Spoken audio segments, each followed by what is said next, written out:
Halo Sobat Budaya di seluruh Nusantara. Berjumpa lagi dengan saya Yopi di channel Gubuk Inovatif yang diprakarsai Museum Gubuk Wayang dalam acara Sambang Konco Potehi di Kota Blitar di masa pandemi COVID-19. Nah Sobat Budaya, seperti tayangan saya sebelumnya, menyambangi atau mengunjungi konco-konco pelaku seni wayang putih di Kota Blitar agar supaya Sobat Budaya mengetahui kegiatan maupun aktivitas, dan juga nanti konco-konco putih di Kota Blitar akan bercerita sekilas pengalamannya selama menekuni sebagai pelaku seni wayang putih. Seperti apa bincang-bincang saya? Penasaran kan? Sebelumnya subscribe, like, comment, and share channel ini supaya Sobat Budaya tidak ketinggalan. Dan sumonggo.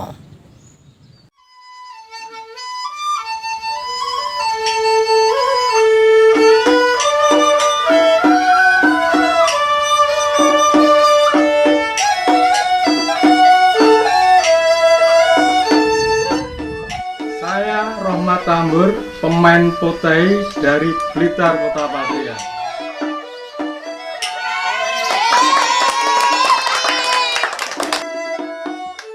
Cek, ngambil anu sih. Berapa sih ini? 40 ya?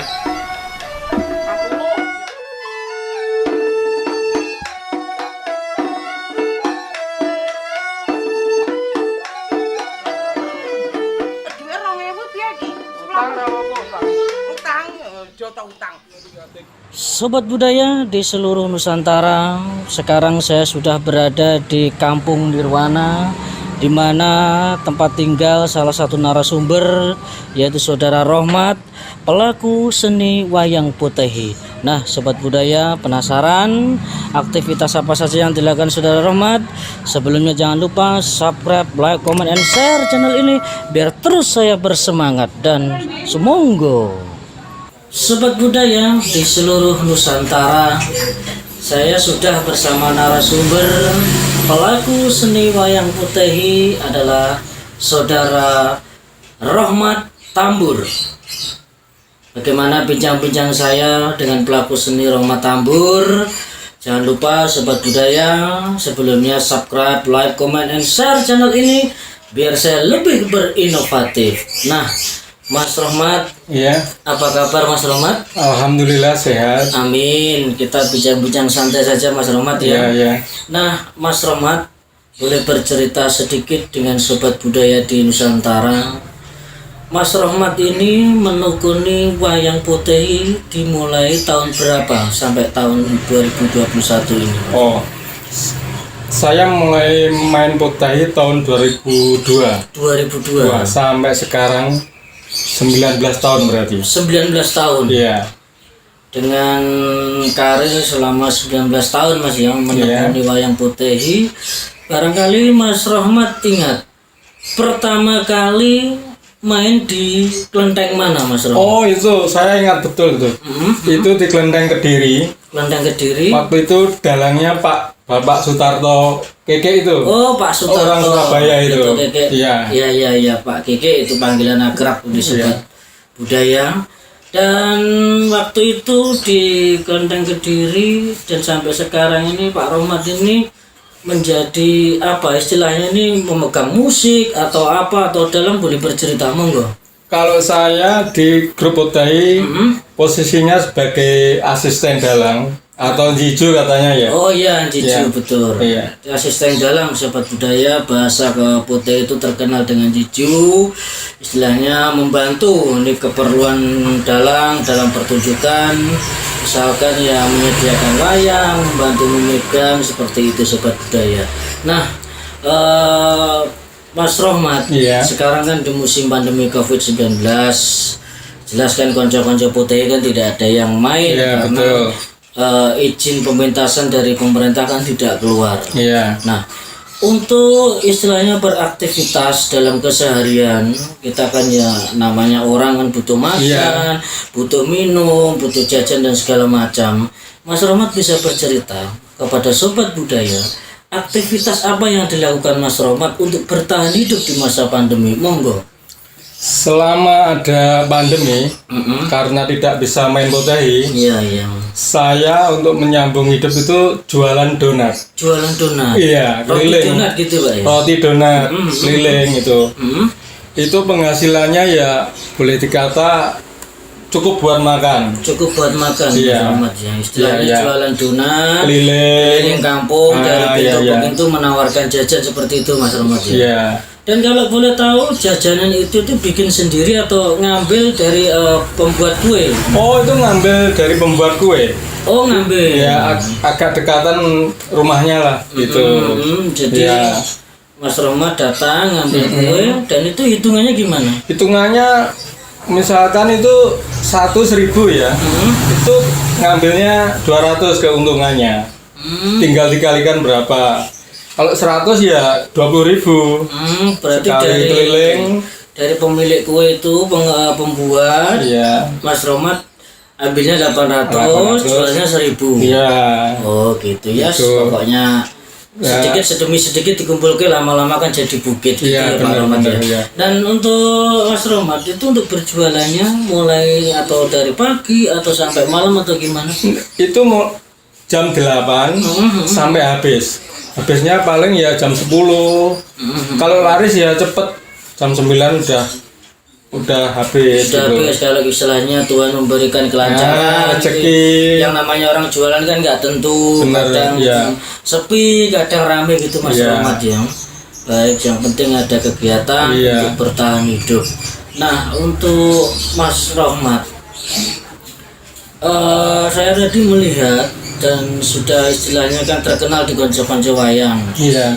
Ini Mas Rohmat ini bisa main sulap kan katanya Iya, itu. bisa. Apakah ini sulap ini bisa dimanfaatkan dalam untuk berjualan roti donat?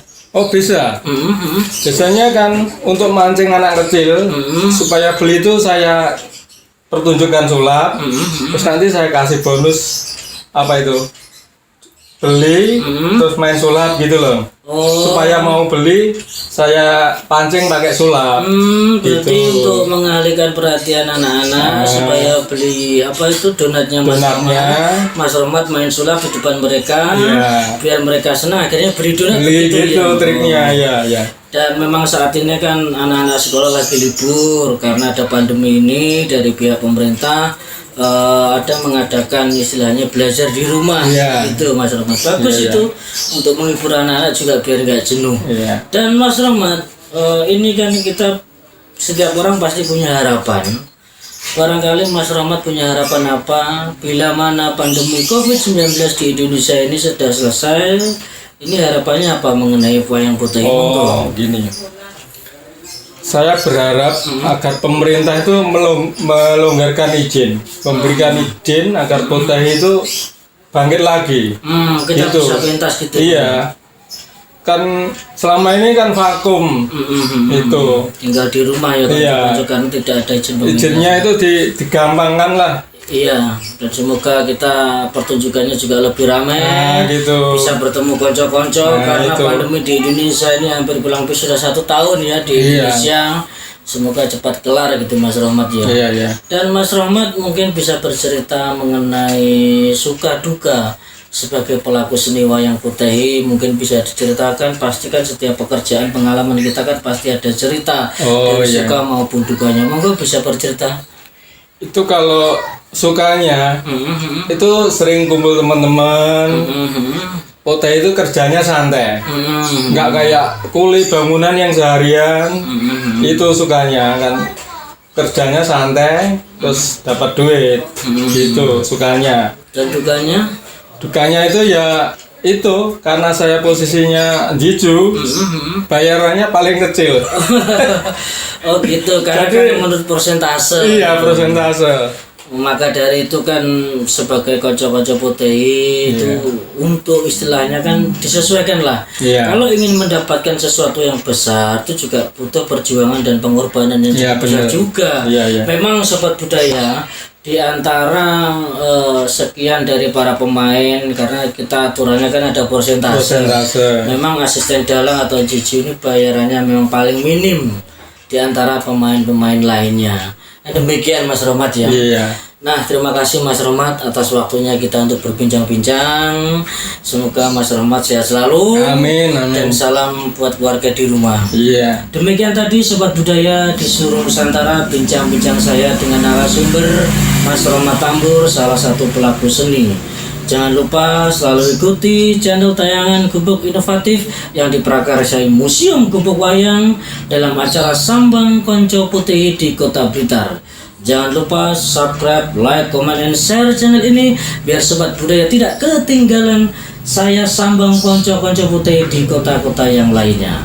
Dan jangan lupa patuhi protokol pemerintah dengan 3M, mencuci tangan dengan sabun, memakai masker, dan menjaga jarak. Salam budaya, maju bersama, potehi Nusantara.